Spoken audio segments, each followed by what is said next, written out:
Fraîchement sacré champion d'Afrique, la Côte d'Ivoire a solidifié leur position en tant que grande nation du football africain. Portée par une nouvelle génération remplie de talents, tels que Yaya Fofana, Odilon Koussenou ou Simon Adjingra, l'horizon s'annonce vachement prometteur pour l'équipe nationale ivoirienne. Sous la direction de leur jeune entraîneur Emers Faé, la jeunesse prend désormais les rênes de la sélection. Une jeunesse qui veut tout gagner et marquer l'histoire de son pays. Maintenant, le défi pour les Ivoiriens, c'est de performer de manière constante et s'affirmer davantage sur la scène internationale. Donc les deux premiers objectifs, c'est ça, c'est de se qualifier pour les deux prochaines compétitions.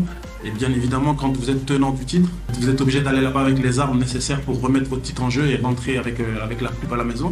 Beaucoup de jeunes talents ivoiriens frappent à la porte de l'équipe nationale et il est temps de les présenter. Voici donc une présentation de 10 jeunes talents ivoiriens.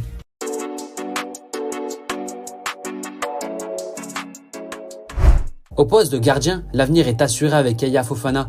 Auteur d'une excellente CAN, il s'est imposé comme le futur gardien titulaire pour les prochaines années. Et dans le même temps, un autre gardien est en pleine ascension en Ligue 2. Il s'agit de Mohamed Koné.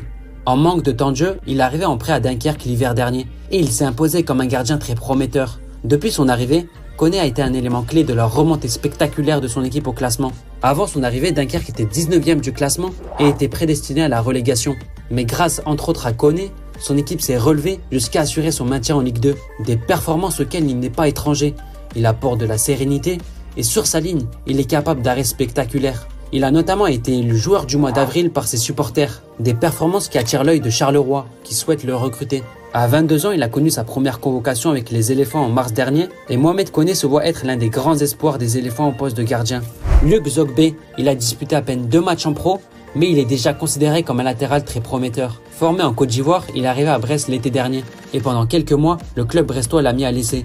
Et il a fini par les convaincre, ce qui lui a permis de signer un contrat de 4 ans avec le Stade brestois. C'est un latéral aux attributs physiques avec des appuis toniques. Il aime aller au duel et se montre dynamique sur le terrain.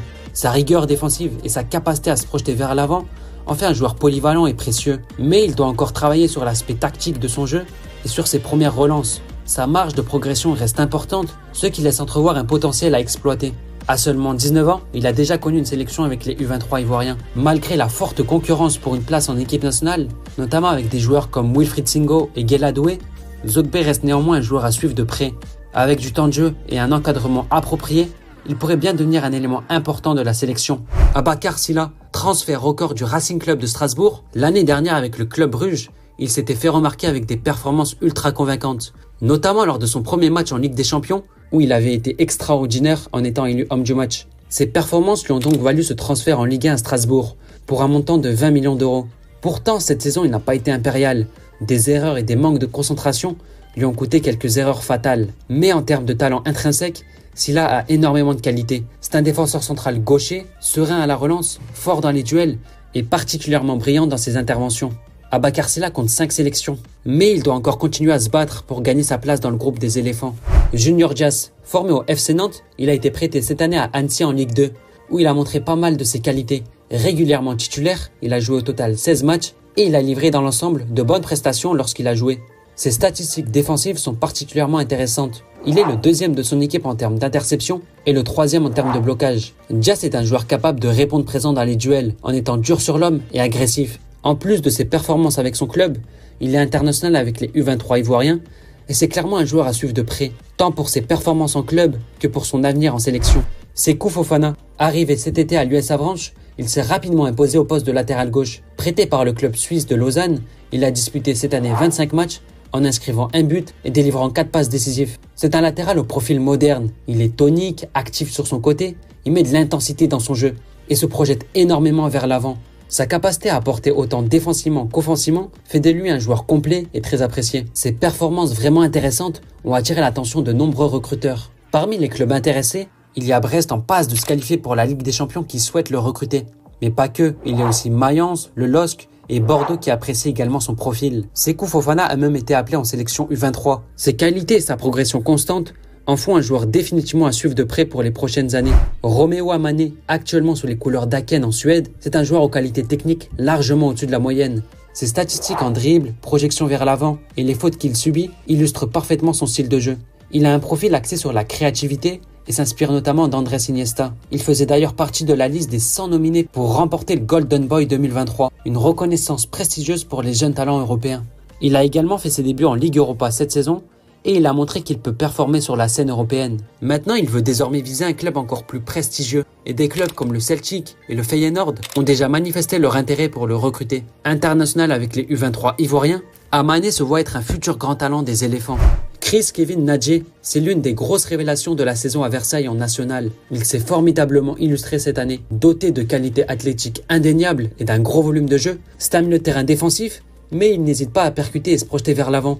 Il est également techniquement sûr et fiable. En plus de son apport dans le jeu, il a aussi des bonnes stats. En 31 matchs joués, il a inscrit 7 buts. C'est typiquement le genre de joueur que les clubs raffolent dans le foot moderne. À savoir des joueurs capables de faire le travail de l'ombre, tout en étant décisifs. Et attention, Kevin Nadje qui va tenter sa frappe. Il a un profil qui plaît notamment en Serie A, où l'Hellas Vérone a déjà transmis une offre. Son profil plaît aussi aux Pays-Bas et en Belgique. Il ne fait aucun doute que dans un avenir proche, il évoluera à un niveau supérieur, avec la possibilité également de briller en sélection.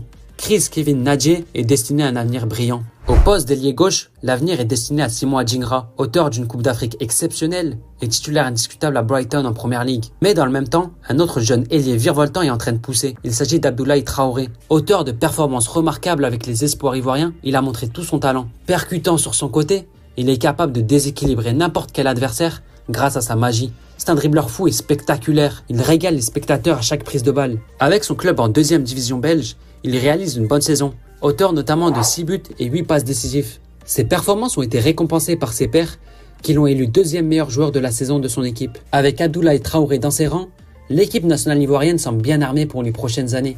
Evan Guessant, il a enfin gagné sa place de titulaire avec l'OGC Nice, après plusieurs saisons de prêt où il n'avait pas réussi à s'imposer pleinement. Cette saison, il est intéressant. Son équipe, actuellement 5e, est en passe de se qualifier pour la Coupe d'Europe. Et Guessant a été l'un des principaux moteurs de la bonne saison de son équipe. Avec 6 buts et 2 passes décisives en 32 apparitions, il est le 3e joueur de son équipe le plus décisif. Il est polyvalent, capable de jouer aussi bien en tant qu'ailier qu'avant-centre. Sa vitesse, sa puissance et sa capacité à déstabiliser les défenses adverses en font un joueur redoutable. Et c'est d'ailleurs le joueur de Ligue 1 ayant obtenu le plus de pénaltys. Il est né et formé en France, mais Guessant souhaite représenter les éléphants sur la scène internationale. Malgré des présélections dans les listes élargies, il attend toujours sa première convocation officielle. Avec son rendement actuel, l'appel en sélection ne devrait pas trop tarder. Capitaine avec l'équipe espoir ivoirienne, Béni Traoré est un cadre de la nouvelle génération. En mars dernier, les U23 ivoiriens avaient réalisé un excellent match contre les U23 de l'équipe de France. Et parmi les joueurs qui se sont démarqués, Béni Traoré en faisait partie. Mais son parcours en club, ça ne va pas très bien.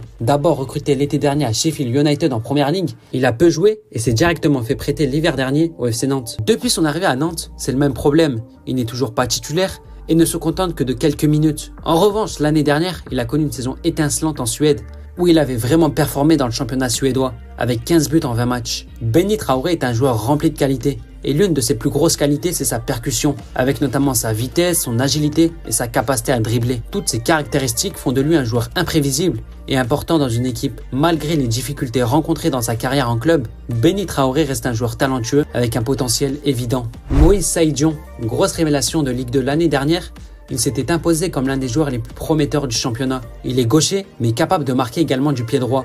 C'est un renard des surfaces, constamment bien placé et prêt à jaillir pour marquer. Techniquement, il est très fiable et même capable de gestes délicieux. Cette année, il est revenu de prêt à Strasbourg et beaucoup pensaient qu'il allait exploser en Ligue 1. Mais malheureusement pour lui, il a connu des blessures qui l'ont freiné dans sa progression. Saïdion reste ambitieux et veut rejoindre la sélection d'ici peu. Vous avez la sélection nationale ivoirienne dans un coin de la tête ou... Oui, bien sûr. Et je pense que ça va se faire très vite. La sélection, il l'a connu avec les U23. Il a été performant, il a marqué des buts, il a montré tout son potentiel qui pourrait l'amener un jour chez les A. En tout cas, il a le talent et maintenant reste à lui de prouver qu'il peut briller au plus haut niveau. Avec cette nouvelle CAN remportée, la Côte d'Ivoire a écrit de nouvelles pages glorieuses de son histoire. Et avec une telle génération qui arrive, les Ivoiriens doivent élever leur ambition et viser encore plus loin. Il est temps de dominer sur le continent africain, mais aussi de se faire entendre sur la scène internationale. Pas qualifiée lors des 2 dernières Coupes du Monde, la Côte d'Ivoire doit retrouver sa place et sa reconnaissance mondiale. Une fois qu'on aura obtenu notre billet pour la Coupe du Monde, l'objectif sera d'aller au moins jusqu'aux phases finales. Le moment est venu pour les éléphants d'écrire leur nom à l'échelle mondiale et de rappeler au monde entier la force et le talent du football ivoirien.